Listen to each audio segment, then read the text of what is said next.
principal objetivo hoje, a gente está conversando sobre antiforense e principalmente sobre técnicas de como é que a gente pode identificar que antiforense vem acontecendo num determinado incidente. Antes de falar especificamente em antiforense, eu queria mostrar como é que isso tem sido encarado pelos dois grupos. O grupo de hackers que trabalham com técnicas de antiforense e os peritos, né? Primeiramente, os peritos. Como é que o perito tem olhado essa situação? Ele olha o trabalho do hacker como um trabalho que faz o trabalho do perito ficar uma coisa muito difícil.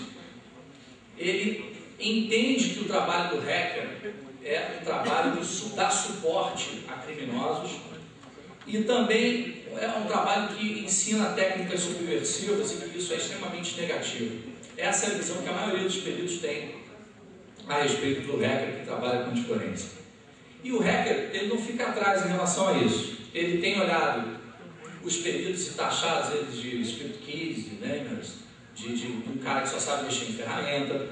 O hacker, ele enxerga o perito como um anti-hacker. É um inimigo que tem que ser combatido.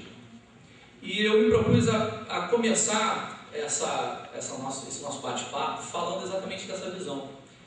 E tentar equalizar e tentar, de certa forma, retirar essa coisa que está acontecendo. Porque basicamente o que a gente precisa entender é que os dois lados precisam de crescimento.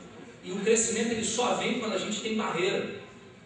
O crescimento das técnicas de antiforense, ele é importante porque na medida em que ele testa as nossas técnicas, as técnicas dos peritos, e acha vulnerabilidades, ele consegue fazer com que haja melhoria nesse processo. Ao mesmo tempo, se o perito não tentar melhorar essas coisas, o crescimento não vai acontecer. Esse é um grande diferencial para a gente. A gente precisa estar o tempo todo tendo melhores ferramentas, melhores processos, melhores técnicas, e para isso a gente precisa do trabalho um do outro. É até muito engraçado, quando eu estava fazendo a pesquisa para colocar essa palestra, os textos de hacker que eu lia, ou de crackers, enfim, os textos de antiforense, eles colocavam uma coisa, não, isso aqui, os peritos não vão conseguir achar nunca, né, os forensic practitioners, eles não vão achar, e não sei o que, vai colocando a coisa como se fosse num nível extremamente a mais do que é realmente. Por outro lado, os textos de forense que tratam disso, os maiores especialistas que vêm tratando disso, colocavam exatamente no lado oposto. Eu nem dou muita bola para esse negócio, eu procuro olhar aqui e ali, mas eu vou dar uma dicasinha, olha, para achar isso aqui assim, sensado, ou então, isso aqui é fácil, o pessoal faz a técnica achando que vai nos enganar. Enfim, na minha opinião, essa é uma visão errada. A gente precisa entender que há um ciclo virtuoso nesse processo e que é interessante que a gente tenha, hoje a gente está tendo a antiforense como palestra e que de repente no ano que vem a gente tenha a antiforense e por aí vai, né? Porque se a gente conseguir isso, é sinal de que os hackers que trabalham com antiforense têm feito um bom trabalho e os peritos também. Afinal de contas, esse é o objetivo, certo? Antes de entrar no assunto, só para dar uma leve explicada, a gente tem em forense duas maneiras de tratar e de abordar determinadas situações. A gente tem o que a gente chama de live e a dead ou post-mortem. Obviamente, como o nome diz, live é quando você está fazendo, o sistema operacional está ligado, você usa o sistema operacional que é suspeito para atuar através dele com as suas ferramentas. Existem diversas razões para ter a necessidade de fazer isso. Também temos a situação, que na maioria dos casos é a mais indicada, é você desligar tudo, pegar as mídias e trabalhar em cima delas. Ou você tem a questão de fazer isso na acquisition, que é a coleta, a duplicação, ou então você tem a situação onde você analisa diretamente esse material. Eu estou comentando esses conceitos porque mais para frente eu vou falar sobre algumas técnicas e algumas não funcionam para um ou outro. Na verdade não é que não funcionam, mas tem mais risco. O que é a antiforense? A forense computacional, que eu falo aqui só de forense computacional, ela está baseada em descobrir vestígios, artefatos, coisas que nós fazemos deixam rastro na máquina. A ideia da forense é descobrir esses rastros. Quando a gente fala de antiforense, nós temos algumas técnicas que, basicamente, elas tentam destruir esses rastros, esconder esses rastros, ou então subverter os rastros. Eles criam rastros falsos, alguma coisa nesse sentido, de forma que a acabar com as evidências. Se eu consigo acabar com todas as evidências a respeito de algo, eu basicamente estou impedindo que aquele algo seja descoberto. Essa é a ideia por trás da antiforense. Ela tenta fazer isso de uma série de técnicas, a gente vai falar sobre essas técnicas mais para frente. A minha proposta, na verdade isso não é minha especificamente, mas a proposta da comunidade de peritos é que você use a correlação para estar trabalhando nesse sentido. Basicamente por quê? Se você tem uma ação, essa ação ela tem vários vestígios, artefatos, né? Só que esses artefatos, eles têm uma ligação lógica. Uma determinada ação gera pontos diferentes, seja na memória, seja no disco, seja na rede, qualquer outro lugar, de que aquela ação ocorreu. Eu até tenho como esconder, destruir determinados vestígios, mas eu posso, por exemplo, com um ou dois deles correlacionados, logicamente correlacionados, eu posso conseguir descobrir que a tal ação ocorreu. Essa é a ideia da correlação. E eu posso estender isso, porque eu posso ter uma operação composta, logicamente, por várias ações. É a mesma lógica. Se eu escondo algumas ações, as outras ainda podem me conduzir ao resultado. Ainda assim, mesma situação do incidente. Eu tenho várias operações em andamento. Se eu consigo esconder algumas delas, as outras vão me contar a verdade. Essa é a ideia por trás de todo o projeto, todo o processo que a gente está apresentando aqui sobre antiforense. A ideia é que a antiforense ela deixa rastros tanto por ser usada quanto por não conseguir destruir todos os vestígios que fazem parte da indicação de uma ação. Essa é a nossa sugestão. E, basicamente, algumas vezes as pessoas que trabalham com antiforense, elas acham que a antiforense é a mais poderosa do que é, porque elas têm a visão, às vezes enganada, de que a gente só precisa, na verdade, conseguir recuperar o que foi destruído em termos de vestígios. E não é bem assim. Quando a gente trabalha para detectar a antiforense, a gente pode recuperar a informação destruída ou subvertida, enfim, como também, às vezes, você pode usar outro caminho e chegar ao mesmo resultado. Eu não tenho mais aquele vestígio destruído, mas eu posso, através de outros vestígios deixados, eu posso chegar ao meu objetivo. E por último, apesar de ser mais simplificado, mas apenas se eu conseguir detectar que a antiforense está sendo usada, que houve uma técnica nesse sentido, eu também posso, através dessa suspeita, usando essas técnicas, indicar que ela ocorreu e tomar determinadas ações. Ou seja, quando eu combato a questão da antiforense, quando eu trabalho em cima disso, eu não estou somente interessado em recuperar aquilo que foi perdido. Eu posso continuar com o ambiente que eu tenho, tentando outras técnicas, e assim eu posso chegar à verdade, chegar ao que aconteceu e explicarmos o que houve. Sempre lembrando que está escrito aqui embaixo, é o princípio de Locard. O princípio de Locard diz que quando há um contato, há troca de material, há transferência de material. Esse princípio vale inclusive para todas as ciências forenses. E para a gente não é diferente. Essa troca que existe, ela ocorre em todos os níveis. Quando eu faço a perícia também, a troca, a gente tem que ter uma série de cuidados com relação a isso. Eu, quando passo por um processo onde eu tento fazer uma invasão, quando há um problema com um ataque de malware ou alguma coisa parecida, sempre vai haver troca. E a própria antiforense também deixa as suas marcas. E é nesse ponto que a gente consegue concentrar, detectar e às vezes até mesmo reconstruir toda a situação. A ideia a partir daqui é comentar uma série de técnicas de forense, antiforense, e como é que a gente consegue trabalhar para descobrir que elas foram usadas. A primeira delas, ou uma delas, é montar o timeline. O perito usa isso bastante, principalmente em ataques e situações que envolvem malware. Quando você pega,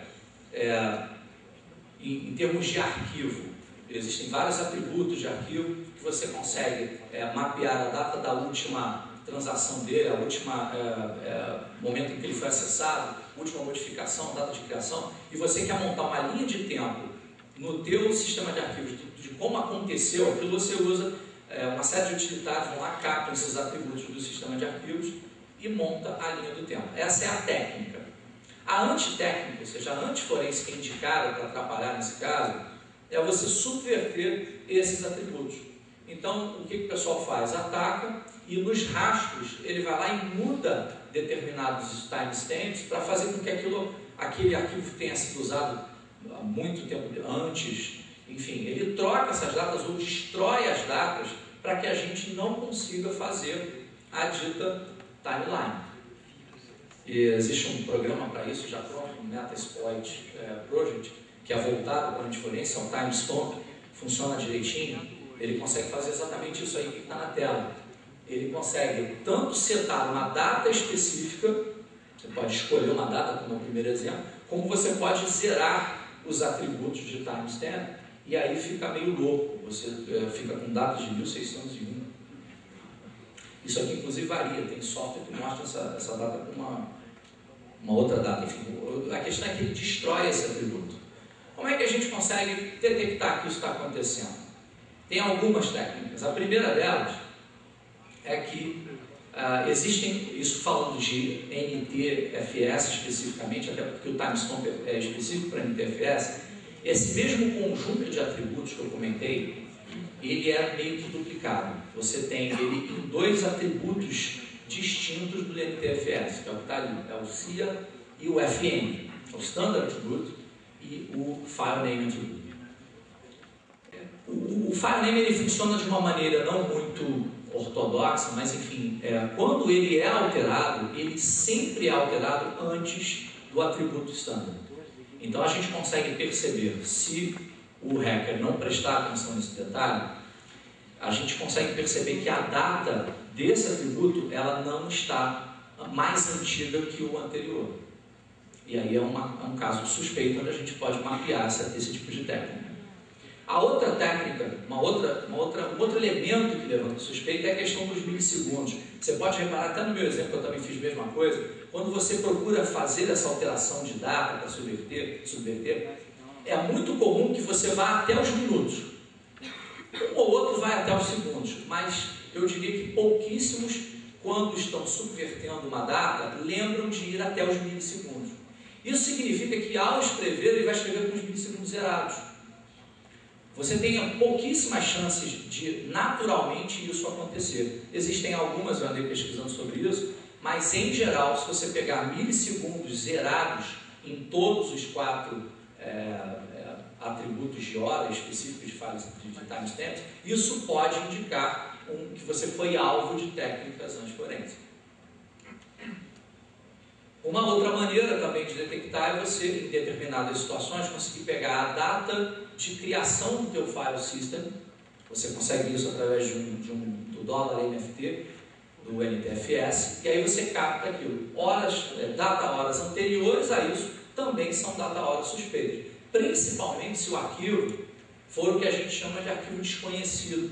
É um arquivo que faz parte do sistema operacional, mas o hash dele não bate com o original, alguma coisa do tipo. A gente vai falar nesse tipo de filtragem mais à frente também. O importante é que, quando você monta esse tipo de cruzamento, você tem arquivos que são conhecidos e arquivos desconhecidos. Os arquivos desconhecidos, eles não podem ter essa data, algumas das datas, anteriores à data que você criou o teu sistema de arquivos. Se isso acontece, esse cara é suspeito, você precisa olhar com mais calma. Uma outra opção, olhar o shadow copy, como existia no caso do Vista, olhar o restore point. Em alguns casos você vai encontrar cópias dos arquivos ali com datas que são conflitantes ou ilógicas com as datas do arquivo que está em uso. Isso também pode sinalizar a bandeirinha lá que você tem que olhar com mais calma aquele negócio. Além disso, você pode criar uma timeline completa. Aliás, esse é o que tem se feito mais hoje. A tendência inicial nossa era criar uma timeline apenas dos arquivos e desses atributos de arquivos. Hoje em dia, o que mais a gente tem feito, procurado fazer, é pegar todos os eventos que você tem na máquina, seja em memória, no disco, rede, e correlacionar eles tudo por ordem. E isso, quando você monta esse tipo de coisa, de repente você vai achar arquivos que estão numa ordem que é inexplicável. pela sequência de eventos que você ordenou. Então é mais uma maneira de detectar que aconteceu aquilo. Em alguns casos você pode até mesmo trazer aquele arquivo para a ordem correta. É o caso que eu comentei que em algumas situações você consegue desfazer a técnica de antiforense que foi usada. Que ferramentas a gente tem? Tem o SleeuthKit, você pode basear alguns scripts para fazer isso. Tem o Timehound, e aqui tem uma atenção aqui, em alguns utilitários, na verdade é o seguinte, não é, o Timehound ele não troca o atributo de último acesso, mas alguns utilitários para trabalhar nesse tipo de coisa trocam, então tem que ter um certo cuidado, principalmente quando você estiver fazendo live analysis, você não tem interesse em trocar nada. Também é possível que você faça rotinas específicas em Perl ou em outra linguagem que utilizem o formato do SleeuthKit de Bodyfile, joga tudo lá dentro e usa o MacTime, que é um utilitário do SleeuthKit, para ilustrar toda a tua timeline. É uma forma de você estender o conceito de timeline para esse tipo de operação mais completa.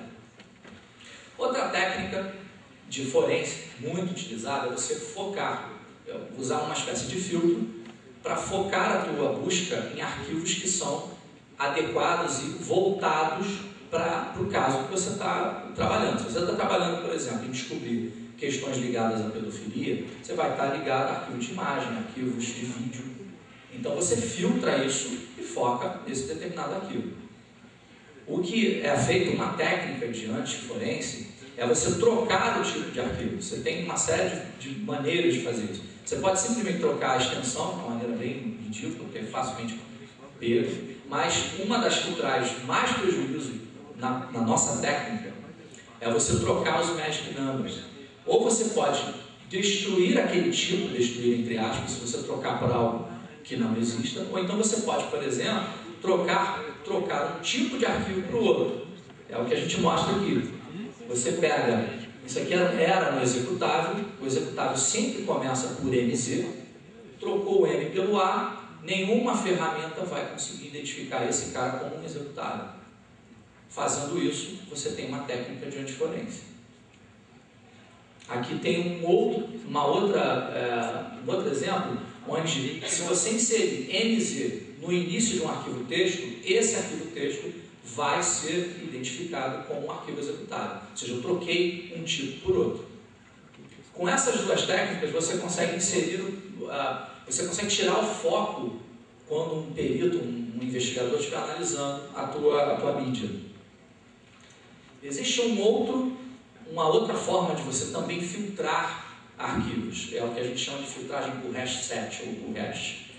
Você tem um conjunto, existem publicações que fazem isso, onde eles mapeiam todos os arquivos que são, a gente diz que são os conhecidos e bons. Você mapeia os hashes do sistema operacional, hash de arquivos originais, e a partir disso você faz uma filtragem. Hoje em dia, a gente num HD aí de 80 GB, que já não é nem tão comum mais, ele considera pequeno, você pode ter milhares de arquivos. Então você passa os hashes da tua base de arquivos por essa base e diz o seguinte: eu quero ignorar na minha pesquisa tudo que for conhecido. E aí você vai ficar aí com algumas centenas, talvez milhares de arquivos, mas um volume muito menor do que o anterior. Tudo isso baseado numa função hash, que eu imagino que vocês já conheçam, que tem uma característica. Se eu modifico apenas um bit na entrada, eu tenho uma resposta de hash diferente. Ou seja, se eu tenho lá um CMD0 que foi alterado por um vírus ou alguma coisa parecida, o que eu vou ter é um hash diferente do CMD0 original. E aí eu vou ser alertado que aquilo ali é um arquivo desconhecido, a minha atenção vai ficar redobrada.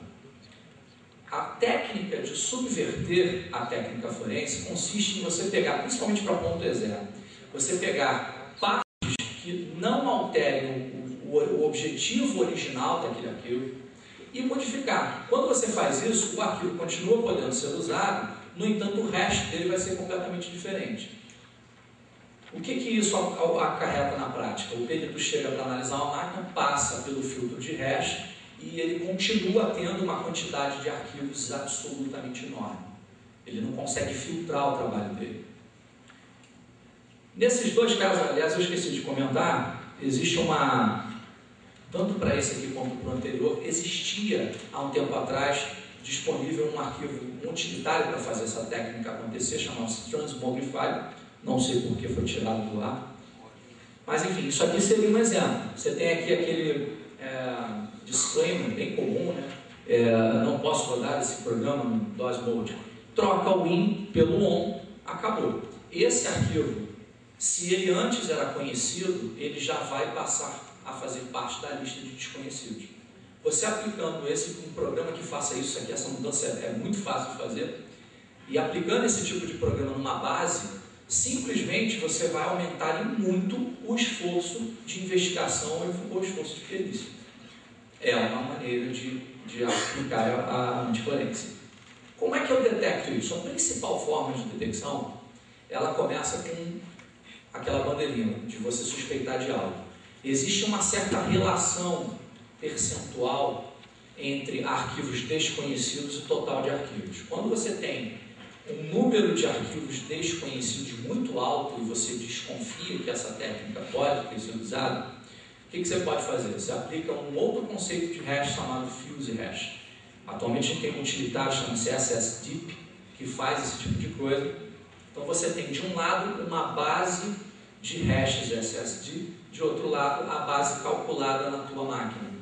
A diferença do fuse hash para um hash normal é que pequenas alterações no arquivo original podem ser comparadas com o arquivo original. E ele diz assim, olha, esse cara é 99% do outro. Então você aplicando o SSD, você consegue ainda dizer, você pode inclusive taxar uma margem, eu quero que 90% para cima todos os arquivos sejam considerados conhecidos. Então ele faz o batimento, no final das contas ele vai continuar dizendo que aquele arquivo que passou pela transformação que nós mostramos ainda é o mesmo, com um mínimo de alteração. Fazendo isso a gente detecta, não só detecta, como consegue quebrar o objetivo inicial do que foi feito para atrapalhar a perícia. Uma outra coisa que pode sinalizar é que um arquivo .exe que é executado, ele gera traços no sistema operacional. Você tem lá o prefetch, o registry. E se você tem executáveis, uma carga grande de executáveis, que não tem a menor indicação de que foram rodados, isso pode ser uma dica de que aquele exe, na verdade, não era exe antes. E isso pode sinalizar uma necessidade de busca, de verificação.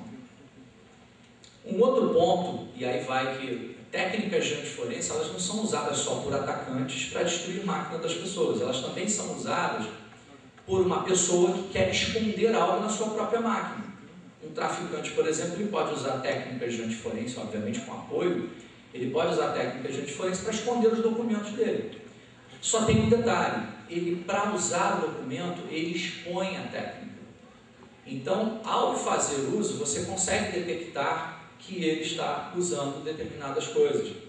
Exemplo, você pode ter arquivos no Recent Files, no Prefetch, no Registry, e esses caras não apontam para lugar nenhum.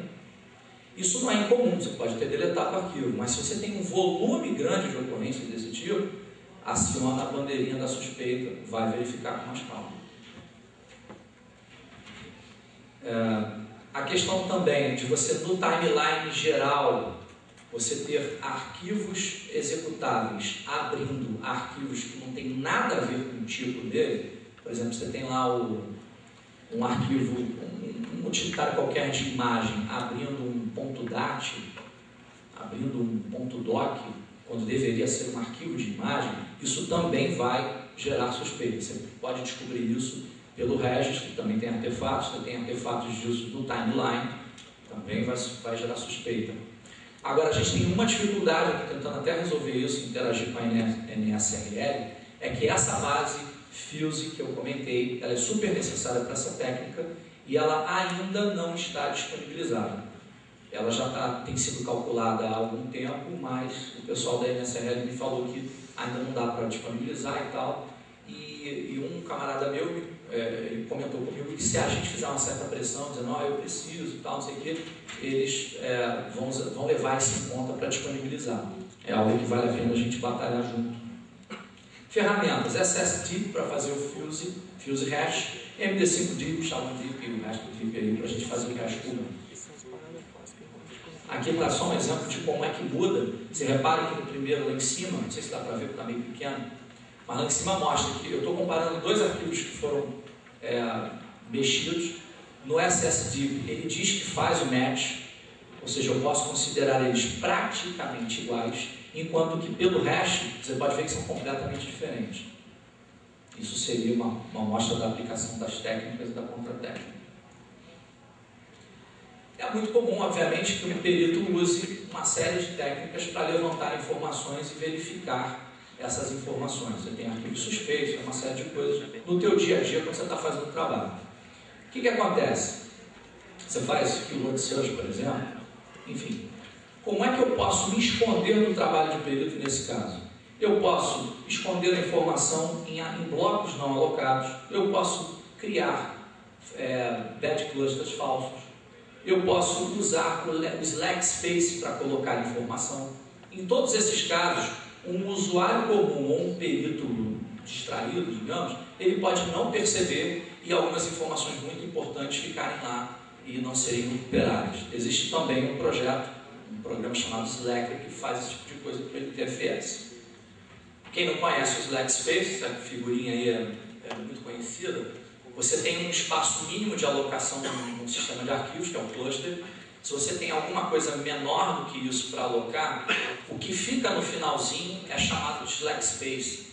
Você, mal comparando, vamos dizer, você está cheio de grana, pegou e montou uma garagem enorme e botou lá dentro uma Hilux. De repente você passou por um período ruim, teve que vender a Hilux, coloca lá dentro um Fiat 147, péssimo, né? O que fica atrás da garagem você não pode usar para outro carro, não dá, aquilo ali é o Slack Space. E isso é muito utilizado porque o que a turma faz? Cria utilitários que mapeiam o Slack Space que fica no disco, e é muita coisa, para jogar informação. Aí você chega lá, principalmente em análise live, que você está fazendo a coisa na pressão, é muito comum você não conseguir achar. Como é que a gente pode detectar nesse caso? Primeira coisa, a pessoa que faz isso para uso, ou seja, ela usa essa técnica de antiforense para ela, quando ela usar a informação, ela se expõe. Então esse é um motivo. Você pode achar referência a determinadas informações no recent, no prefetch, no registry, e aquela informação está lá, mas você nunca mais acha ela no disco. Isso pode acender aí o flag de preocupação, de suspeita. Outra coisa, por exemplo, quando você usa arquivos doc. Sempre que você abre um arquivo doc, ele cria uma espécie de temporário, que é um tio, um monte de coisa, .doc, e ao final ele apaga esse cara. Às vezes você nunca vai conseguir achar o .doc original, mas nos arquivos não alocados, no espaço não alocado do disco, você vai encontrar esse tio alguma coisa e a informação vai estar lá. De repente tem lá algum ponto do traficante, tem não sei o que, e aí você consegue achar o cara. Você também pode ter keyword search, ou seja, busca por palavras-chave baseadas em blocos, em clusters, ao invés de arquivos. Porque se eu busco uma keyword num arquivo, eu, como não tenho acesso ao sistema operacional, etc., não consegue enxergar o Slack Space, eu não vou no Slack Space para procurar. Porém, se eu estou usando a minha busca baseada em bloco, ele vai pegar o bloco inteiro e o meu conteúdo vai estar lá. De repente você pergunta, poxa, mas o conteúdo pode estar criptografado, pode estar obfuscado. Pode sim, eu vou falar mais sobre isso mais à frente. Eu também posso usar técnicas de hashtag de malware. Eu posso criar um grupo de hashes, um conjunto de hashes que me permita filtrar e descobrir se eu tenho malware ou algum utilitário que tenha mau comportamento na minha máquina. Quando eu faço esse cruzamento, eu posso encontrar, de repente, alguma coisa que trabalha com isso. Por exemplo, eu estou lá trabalhando, passei nesse filtro de hash e ele me acusou, o Slacker está aqui nessa máquina. Se eu acho o Slacker, muito provavelmente ele está sendo usado. Eu vou começar a buscar no Slack Space para ver se eu acho alguma coisa. Aqui algumas alternativas, além dessas que eu comentei agora. Eu posso fazer carving no Slack Space. Carving é quando você consegue determinar estruturas de arquivos em espaços não alocados ou o Slack Space, por exemplo. Se eu faço um carve nessas regiões, e lá, por exemplo, tem um pedófilo esconde no Slack Space as suas fotos de pedofilia, eu posso achar essas fotos a partir dessas buscas. É uma opção.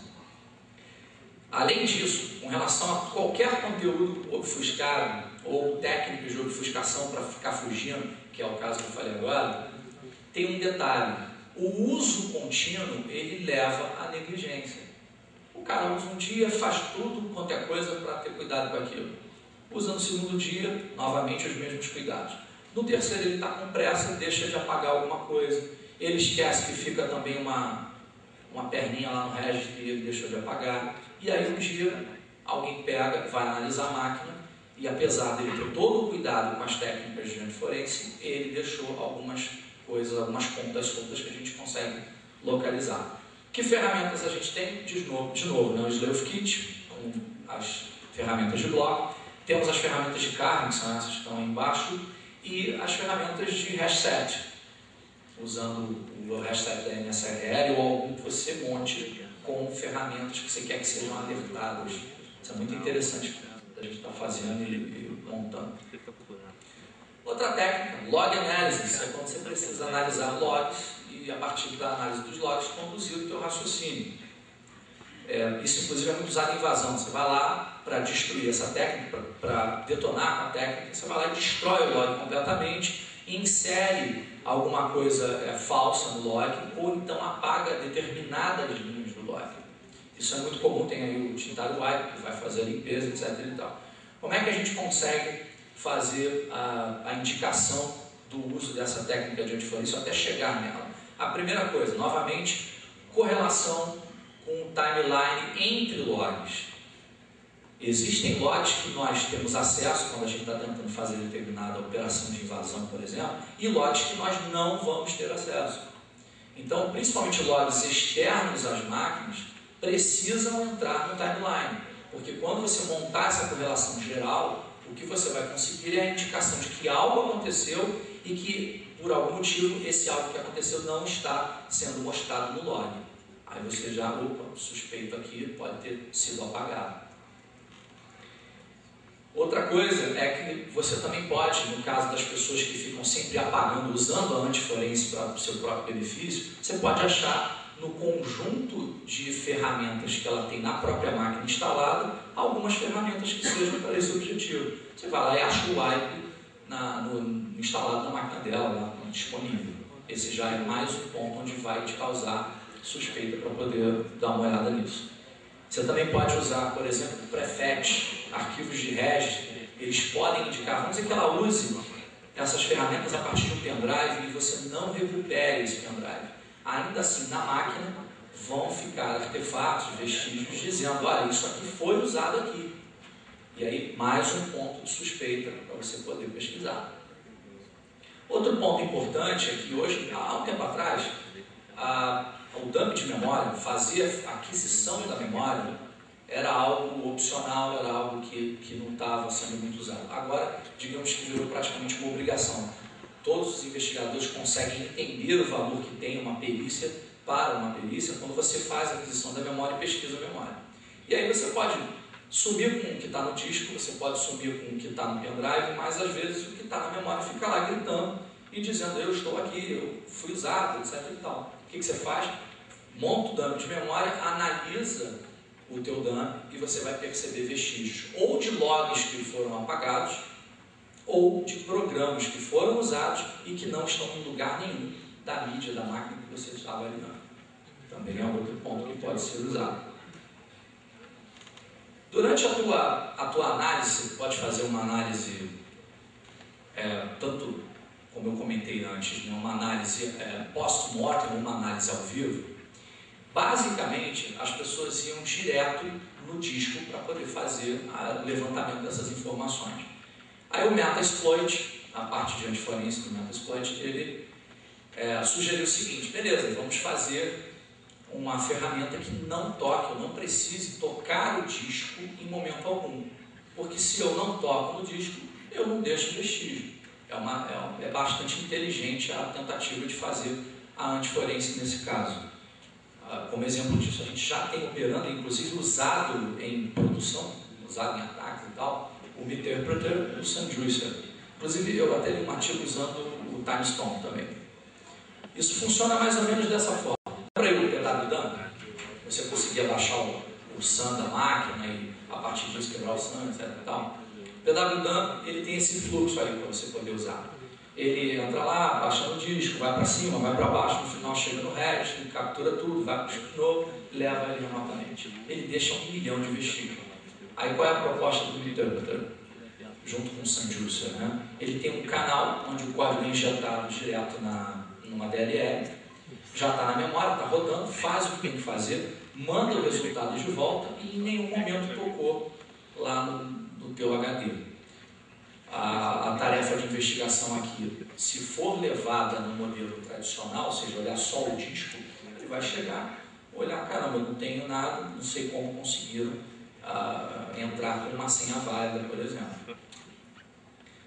Como é que a gente pode detectar isso? Primeiro, novamente, correlação de logs externos. Eu vou ter tráfego acusando uma série de lugares e eu tenho que correlacionar esse tráfego e usar isso a meu favor.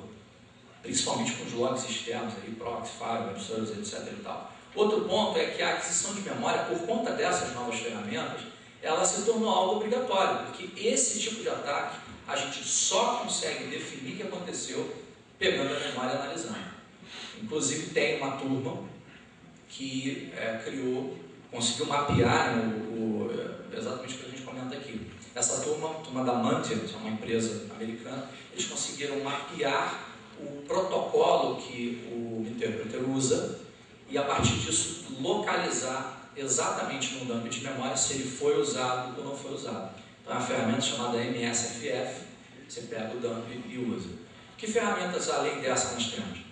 Você tem o MDD, o Win32DB, Memorize, para você fazer coleta de RAM.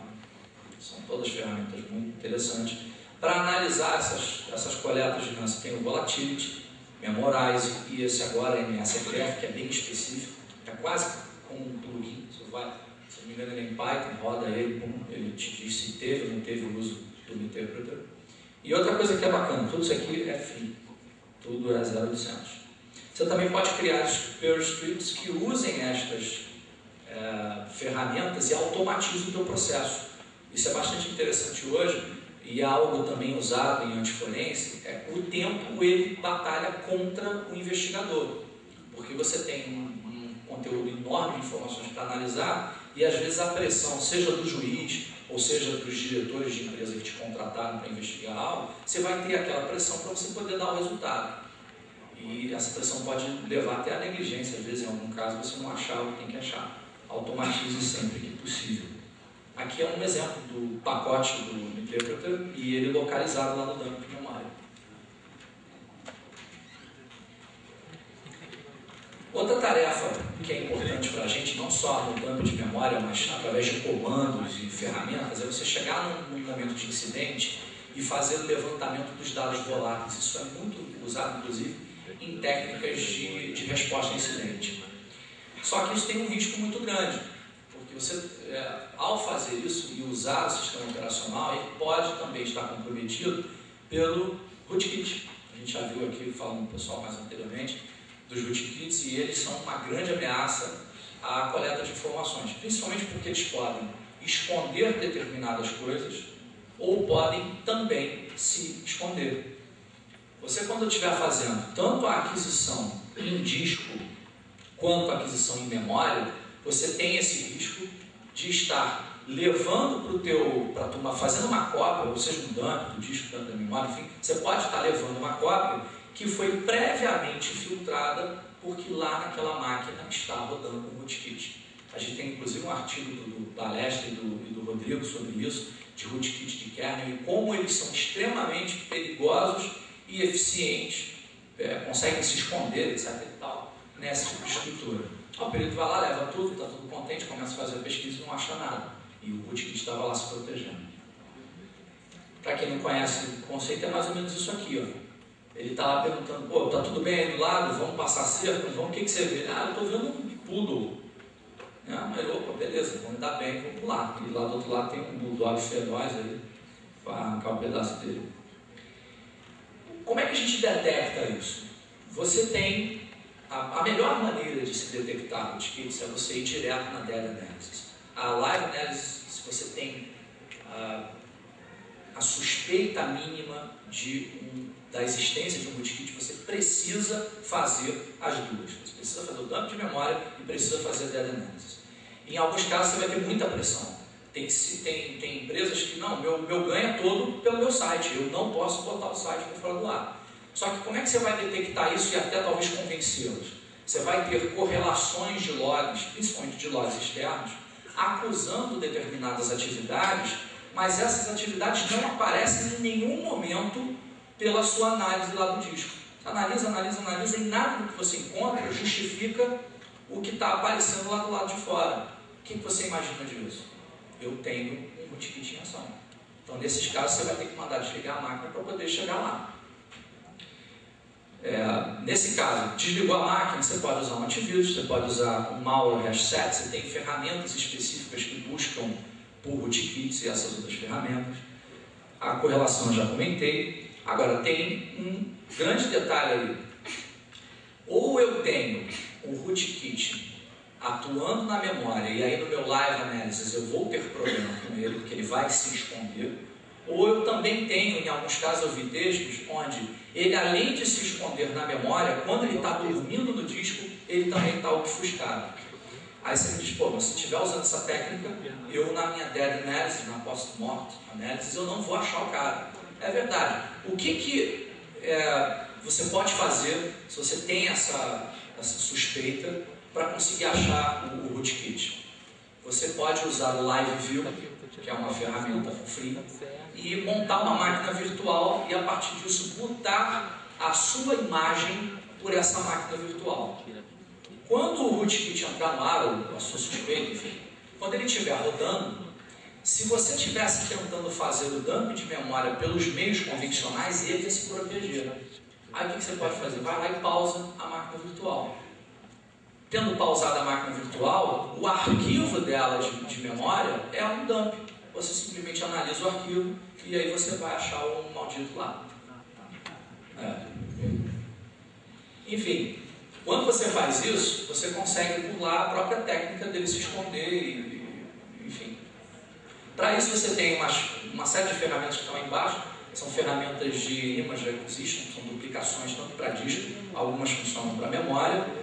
Você tem ferramentas de busca de rootkit, o GNet, outros aí, e você tem o VMware ou a ferramenta que te permita fazer isso que eu comentei. Cria uma estrutura, dá boot pela máquina, vai lá e dá a pausa. Em geral, o Volatility e outras ferramentas de análise de memória aceitam o formato dessa memória pausada do VMware. Aí, de repente, você vai falar assim, pô, cara, eu conheço meios de bloquear a análise via máquina virtual. É verdade, existe sim, tem essa técnica de antiforência aí. VM, detect library.dll, antivm.exe. Como é que eu faço nesses casos? Eu faço uso da minha análise post-mortem, porque ao fazer essa análise, ele não está em ação, eu posso usar um produto de antivírus, uma filtragem por malware de hashset, e ao fazer isso, a gente consegue achar a DLL que está lá. Eu posso simplesmente montar a imagem e remover essa DLL para poder fazer o uso dela, botar por ela, botar na memória, enfim, tem uma série de coisas, e o que é importante é que eu consigo detectar dessa forma. Eu também vou conseguir, nestes casos, achar traços da execução desses programas no prefetch e no registry. A gente também tem possibilidade, não estou afirmando, mas há a possibilidade de achar traços deles nos arquivos de memória de hibernação e o page file. Tanto em um quanto o outro, você pode achar analisando aquela DLL e tal, que está marcado, e por isso é que ela está me impedindo de achá-la quando eu monto uma máquina virtual. Então você tem algumas ferramentas. A análise de memória, eu já falei antes, análise de hash, também já comentei. Você tem WFA, para analisar prefetch, tem uns script Perl aí também que fazem a mesma coisa, tem o Regex para registry, tudo isso 0800, tudo free. Agora, está terminando, né? É complicado a gente falar em antiforense e evoluir nas técnicas de antiforense quando a gente tem um inimigo dentro de casa. Eu diria o seguinte, para que antiforense se eu tenho essas coisas acontecendo? Essa frase que está aqui, ela não foi inventada não, gente. Eu já cheguei em situações de investigação, tá bom, cadê o log que tá lá no log, cara? Ele estava gastando muito espaço, a gente desligou. Aí eu, pô, obrigado, né? Cara assim, desesperado. Mas a verdade é que é complicado você avançar no estudo da antiforense quando a gente tem os sysadmins fazendo aqueles arcos de monitores nas salas que eles ficam lá trancados. Então a gente tem hoje, eu já inclusive ouvi que o próprio sistema operacional, eu não testei isso ainda, mas o próprio sistema operacional, em alguns casos, ele faz a própria antiforense dele, porque ele, nos momentos de idle, ele dispara umas modificações no disco que podem atrapalhar a descoberta de artefatos nas áreas não alocadas, porque ele fica rearrumando o disco automaticamente. Então é como se fosse uma auto-antiforense, né? Isso aí é uma complicação a mais. A gente vai entrar nas referências, estou terminando, mas o resumo dessa palestra, primeiro para os peritos, né, investigadores e tal, pessoal da turma que gosta de forense, é comentar o seguinte: não tem bala de prata para o assunto antiforense. Você vai precisar estar sempre estudando, sempre procurando os artefatos e principalmente usando correlação. Não tem resposta mágica e principalmente para a turma que escreve aqueles artigos, né? Essa moleza é ridículo, a técnica é imbecil. Isso não existe. As técnicas hoje estão muito bem elaboradas e tem que estar sempre se atualizando para poder chegar junto.